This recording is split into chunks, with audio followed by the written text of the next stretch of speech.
Allez, c'est parti, on est dans le Pays Basque espagnol. Première expérience sur la Fédération espagnole de cyclisme. On est 173 au départ, donc ça va être chaud. C'est un circuit exigeant.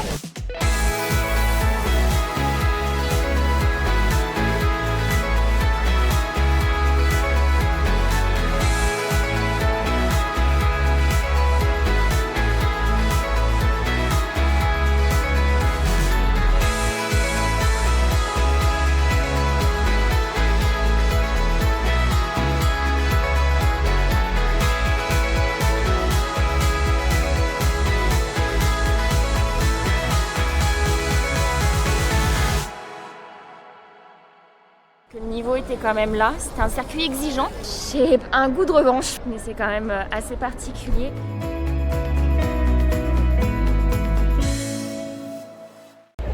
Allez, c'est parti, on est dans le Pays Basque espagnol. Première course sous la Fédération espagnole. On est 173 au départ, donc ça va être chaud. Va falloir partir devant, d'autant plus qu'au bout de même pas 10 km, on va avoir le premier grimpeur qui a priori fait la grande majorité de la sélection. Donc il va falloir s'arranger pour être dans la bonne cassure. Donc bon, je vais partir devant, on va voir si j'arrive à y rester. Et puis advienne que pourra, je pense qu'une fois que les groupes sont faits, ça se passera bien. Les routes sont humides, donc j'ai pas trop gonflé les pneus et je pense qu'on sera assez prudent dans les descentes. J'espère.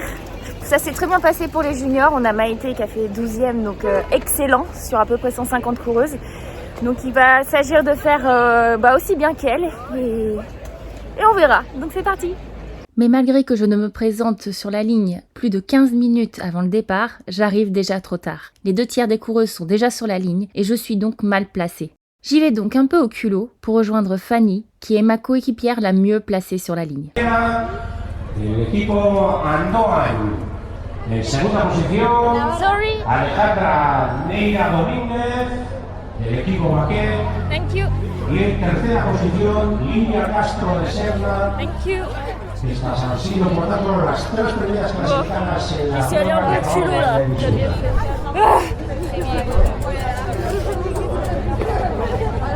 J'aurais bien continuer à aller encore devant, mais je vais pas pousser le mémé dans les sorties non plus. Ouais. Ah, on démarre pas moitié là. Ouais. Ça se rend pas. Seconde de moitié. C'est pas terrible. Bon. Déjà, ma première mission n'est pas tout à fait remplie. J'ai fait des efforts, mais c'est clairement pas assez en vue de ma difficulté à frotter. Je me doute que je vais reculer une fois la course lancée, surtout qu'il y a un fictif de 2 km, le temps de sortir de la ville et de traverser une zone de travaux. Très honnêtement, j'ai l'habitude des grands fonds d'eau où il faut se placer 1 heure à l'avance dans les sas pour être bien placé et donc démarrer la course à froid. Je sais que lorsque le placement est important et qu'il faut frotter, il y a rarement besoin de beaucoup de watts. Les débuts de course peuvent donc me suffire à m'échauffer, et je pense donc que la prochaine fois que je fais face à un gros peloton, je ne vais quasiment pas m'échauffer pour être parfaitement placé à la première ligne et avoir ainsi une plus grande marge en peloton massif. Bien sûr, l'échauffement est important pour limiter les blessures et être prêt à faire des intensités, mais dans mon cas, le préjudice d'une mauvaise position au départ est plus important qu'un mauvais échauffement. Bref, on attend le départ, avec quelques minutes de retard, mais en revanche, en Espagne, il n'y a pas de décompte. Ah putain, ça y est.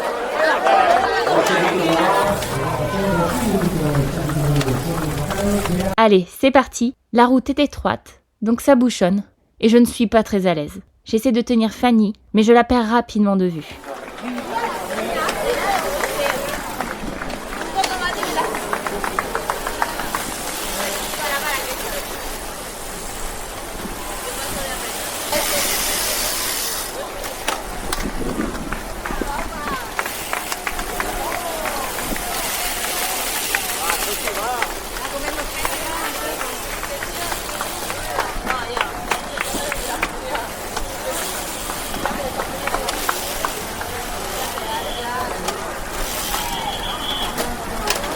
Une fois sorti de la zone de départ, il y a une piste cyclable à gauche. Nous l'avions vue à la reconnaissance la veille et on avait rigolé avec l'équipe en se remémorant ma course de la Millar, que je vous remets en description, où j'avais été contrainte de prendre une piste cyclable et finalement cela m'avait bien aidé. Aujourd'hui, même si j'en ai très envie, je me suis refusée de l'utiliser. Cette carte Joker n'est pas une solution à long terme et je dois absolument trouver mes automatismes en peloton.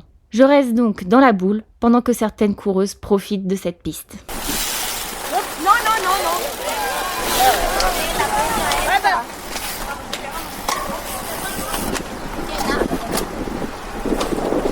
À la sortie de la ville, le départ réel est donné et je suis presque la dernière du peloton. J'aurais aimé qu'il en soit autrement, mais visiblement j'ai pas encore eu le bon déclic. Je garde donc au mieux le contact, j'essaie de doubler dès que possible les filles en difficulté et je me prépare à faire un gros effort dans le meilleur grimpeur, car c'est ici que tout va se jouer.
En à peine 10 km de course, il y en a déjà partout. Lors de cette ascension, j'ai pu doubler 130 femmes pour me replacer. Depuis le début de la course, je réalise une véritable performance physique avec un nouveau record que j'avais pourtant déjà battu la semaine dernière lors des boucles de Seine-et-Marne, course que je vous remets également en description. En effet, sur 8 minutes d'effort, je réalise une puissance moyenne normalisée de 303 watts, soit 5,05 watts par kilo. Ce que j'aime sur ce circuit basque, c'est qu'après chaque montée, on sait que ça va basculer immédiatement. J'ai donc eu le temps de récupérer, mais aussi de perdre une dizaine de places puisque la chaussée mouillée ne me rassurait pas. Nous voici sur la partie de plat entre les deux grosses bosses du circuit. Et étant juste après une descente escarpée, je savais lors de la reconnaissance qu'ici serait l'endroit le plus dangereux pour moi, car ici, je peux me retrouver bêtement décroché. Une coureuse passe à bonne allure, je ne me démonte pas et j'attrape de suite sa roue.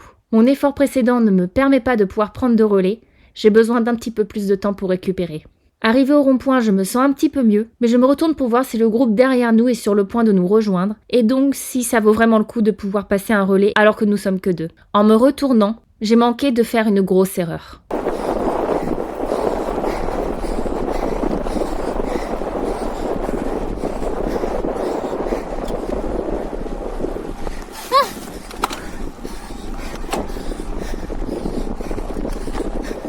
On était pourtant loin l'une de l'autre au moment où je me suis retournée, mais elle a décidé de suivre la ligne de la route pendant que moi j'ai pris la corde. Preuve qu'il faut toujours faire attention, quel que soit le nombre. Lorsqu'on se fait frotter la roue arrière, le préjudice est moindre. Sur ce coup-là, c'est surtout moi qui aurais pu tomber, par ma faute, Mais en étant gainé, cette histoire se termine bien.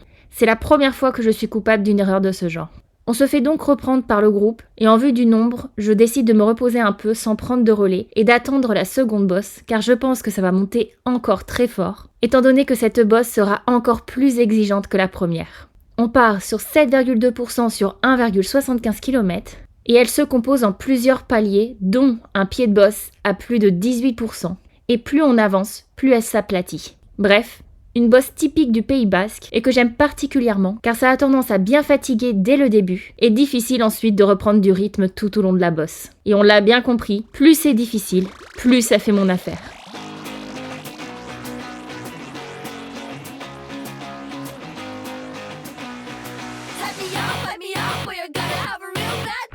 Yeah, I am a smart mouth. How do you think I wonder where I am, who I am by now?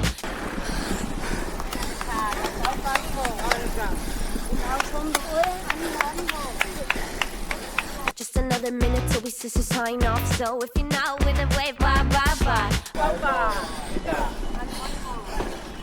Oh putain. Babe, I got a third eye. I don't do receipts. I'm a witch. Fill me up for my switch. I'm a bitch. I'm a devil in disguise. Get them hypnotized. They don't even know what it is. They're in on the ride of their life lifetime. You cannot control this. Hype me up, or you're gonna have a real bad time. They don't even know what it is. They're in on the ride of their life lifetime. You cannot control this. Hype me up, or you're gonna have a real bad time. I'm a witch, I'm a bitch. Fuck you. Nous voilà sur les 5 derniers kilomètres du circuit. Il n'y a pas de difficulté, juste du plat. Ce premier tour est l'occasion de tirer les premières conclusions. Dans mon groupe, je me balade en montée et je peine un peu en descente. Nous avons le groupe de tête à portée de vue, à environ 200-300 mètres. Nous pouvons encore rentrer. Sur le deuxième tour, je vais donc monter les côtes à l'avant pour mettre les plus faibles de mon groupe à mal et avoir un coup d'avance sur les filles pour les descentes. La route commence à être sèche, je vais donc aussi pouvoir pencher davantage sur le deuxième tour lors des descentes et donc ne pas faire l'élastique. De cette façon, nous devrions pouvoir reprendre la tête de course représentant une 50aine de femmes. Dans cette côte, les voitures suiveuses forment des bouchons du fait du peloton de tête qui avance moins vite que nous en bosse. Chaque voiture doublée est signe qu'on se rapproche de ce groupe. Je suis juste surprise de voir autant de voitures nous doubler alors qu'on est si proche de rentrer sur la tête de groupe et que plus de 100 femmes se trouvent derrière nous. Ma voiture de club m'a doublé, sûrement pour suivre Fanny, actuellement dans ce groupe. Je poursuis mon effort mais tout en restant en gestion. L'objectif, pour moi, est de rentrer collectivement avec les meilleurs de mon groupe et de garder l'énergie pour le dernier tour, où je compte tout donner, soit pour rentrer en solitaire sur le groupe de tête, soit pour jouer la gagne. Cela me permet aussi d'observer les filles de mon groupe, sur leur niveau en bosse, et de voir si une sortie en solitaire sera possible, ou alors avec qui je vais pouvoir composer. Lors de la descente, très peu de filles me doublent. Ça y est, j'ai trouvé mes aises. Seules 3 filles ont su descendre plus rapidement, et nous allons revenir gentiment sur elles et les reprendre. Sauf que, finalement, une voiture d'équipe nous a doublés et va escorter ces 3 filles pour les ramener sur le groupe de tête. Cela détruit nos chances de les reprendre, et j'avoue ne pas comprendre cet acte qui n'est pas autorisé en France. Mais on va bientôt comprendre ce qu'il se passe. Pour l'instant, nous arrivons au pied de la seconde bosse, et nous n'avons jamais été aussi proches de rentrer sur le groupe de tête. J'hésite à faire le saut seul, mais je décide de rester sur mon plan de base. Si on continue à s'en rapprocher ainsi, nous allons être avec elle à la première bosse du dernier tour, à moindre effort. Je reste donc en gestion. Lors de la deuxième descente du circuit, je me sens parfaitement à l'aise et je suis à l'avant de mon groupe. Je sais donc désormais que si toutefois tout ne se passe pas comme prévu, lors du dernier tour je pourrai tout donner pour sortir en solitaire dans la dernière bosse et finir seule sans me faire reprendre en descente. Je crois que je n'ai jamais eu une idée aussi claire de quoi faire pour un dernier tour. C'est ma première course en circuit de l'année et j'en retrouve les avantages de pouvoir élaborer des plans en fonction des adversaires et de comment on se sent en fonction des endroits du circuit. Mais un motard va nous prévenir d'une chose que je n'avais encore jamais vécue en 4 ans de compétition.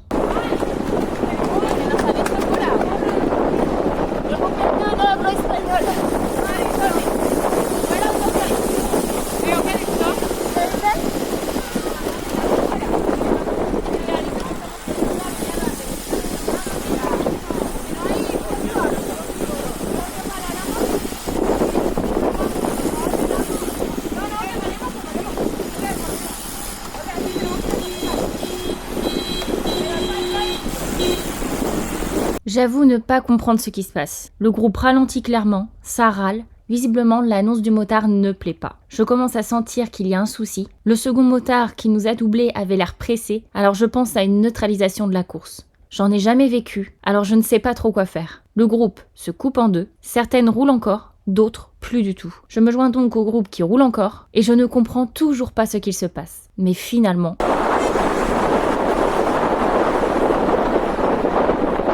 La voiture balai vient de nous doubler. Impensable. Comment être éliminé d'une course alors que l'on joue la 49e place sur 173 partantes et que je vois le groupe de tête? Eh bien, c'est parce qu'en réalité, ce n'est pas le groupe de tête. 2 femmes sont sorties en échappée et elles ont un tel niveau qu'elles ont mis 5 minutes d'avance sur ce groupe. Et en Espagne, si nous avons plus de 5% de retard sur la tête, nous sommes éliminés. Nous sommes à un peu plus d'1 heure de course. Ces 2 femmes ont donc en effet plus de 5 minutes d'avance sur moi. Bien sûr, ça je ne vais le comprendre que quelques heures après la course. Je suis clairement dégoûtée. Moi qui suis habituée au grand fond d'eau à faire 5 heures de compétition, aujourd'hui, j'ai la sensation de ne pas avoir eu le temps de m'exprimer. Je comprends donc mieux la voiture qui a ramené ses coureuses sur le groupe de tête. Ils savaient que c'était le seul moyen de les sauver de l'élimination. Si comme d'autres coureuses, j'avais eu une oreillette pour qu'on me dise « Gwen, t'endors pas !» En Espagne, il y a cette règle-là et tu risques d'être hors délai. J'aurais pu faire le saut dans la dernière bosse lorsque j'avais hésité à le faire. Bref, la puissance était là.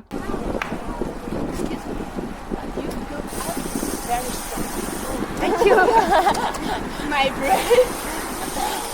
I'm very strong in Grand Fondo. Grand Fondo ICI. Yeah. Championships. World Series. I like that. Where are you from? France.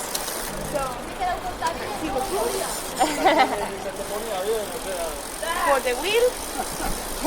Up. Lemon.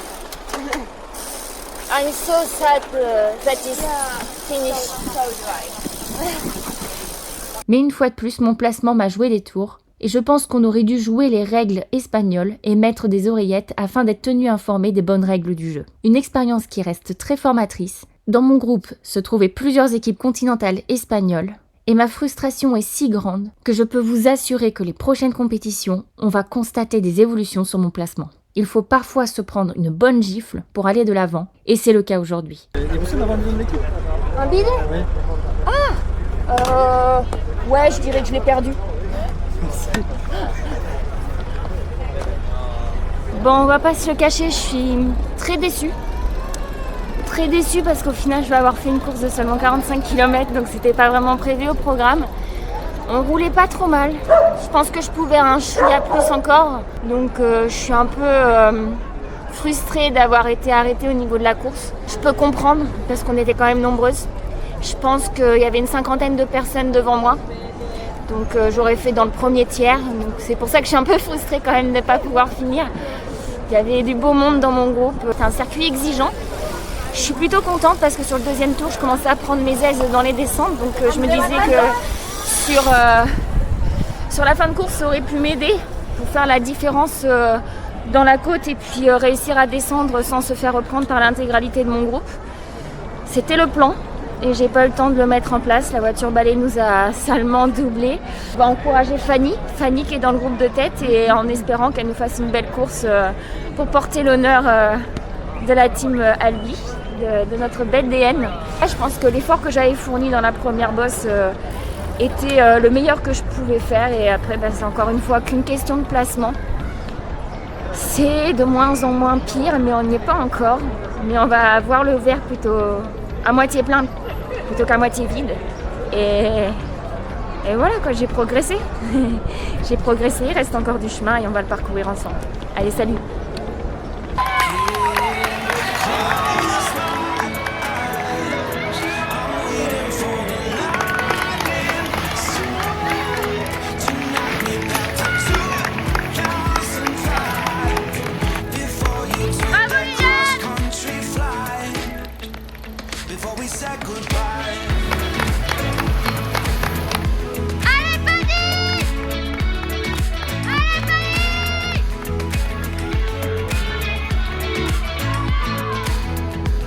Yes.